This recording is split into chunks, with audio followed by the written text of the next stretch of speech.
Overseas, and Washington has retaliated over the deaths of 3 American soldiers who were killed in a drone attack on a US military base in Jordan. Reports indicate the airstrikes have hit multiple targets in Iraq and Syria.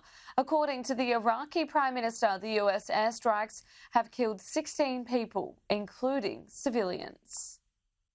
Over a period of 30 minutes, we understand that 125 precision-guided missiles were dropped from a variety of different US aircraft, including B-1 bombers, which flew from the continental United States all the way to the Middle East to carry out this mission.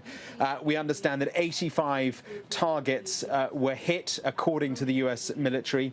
85 targets hit at 7 different locations, 3 of them in Iraq and 4 of them in Syria. This has all taken place around an area about 300 miles to the northeast of Tower 22, this US base, US military base on the Jordanian, Iraqi, Syrian border, where 3 US soldiers were killed and many more wounded on Sunday. A few days ago. That is the spark which prompted the United States to respond, and tonight they have done that. 125 precision guided missiles. I think it's interesting that the Americans chose to send B-1 bombers all the way from here in the United States. Don't forget, they have an aircraft carrier in the region, but I think it is all part of the deterrence that the United States wants to try and re-establish to make the point we can fly our bombers all the way from the US to the region to carry out the strikes that we want to do to deter Iranian proxies from targeting their assets in the region. I'm told that the targets that were hit include command and control centres, as well as headquarter buildings and intelligence centres of Iranian militia groups operating in Iraq and in Syria. Now, whether or not they've hit these targets, whether they have been successful, we just don't know. And at the moment, the Americans say they are carrying out what they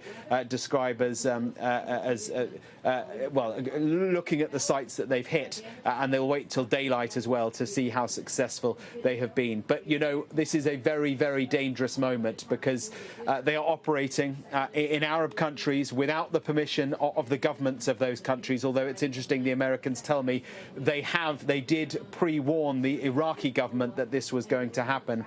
And they are operating in countries where the populations are deeply resentful of the Americans at the moment, given what has happened in Gaza. So this is a dangerous moment. Escalation is possible. Remember, the Americans have 2,500 troops in Iraq at the moment, in bases around in areas around Iraq. They could be targets. You could see how this could potentially escalate. Now, you mentioned President Biden. Let me finish by just reading you the statement that he issued a short while ago. He said, "This afternoon, at my direction, US military forces struck targets at facilities in Iraq and Syria that the IRGC, that's the Iranian Revolutionary Guard, and affiliated militia used to attack US forces. Our response today began today. It will continue at times and places of our choosing. The United States does not seek conflict in the Middle East or anywhere else in the world, but let all those who might seek to do us harm know this: if you harm an American, we will respond." Those are the words of President Biden. I should say this is not the first time in the past few months, certainly since October the 7th last year, that the Americans have struck targets in Iraq, in Syria, or indeed in Yemen. But I think the scale of what they have done tonight and what they are prepared to do over the course of the next few days is different.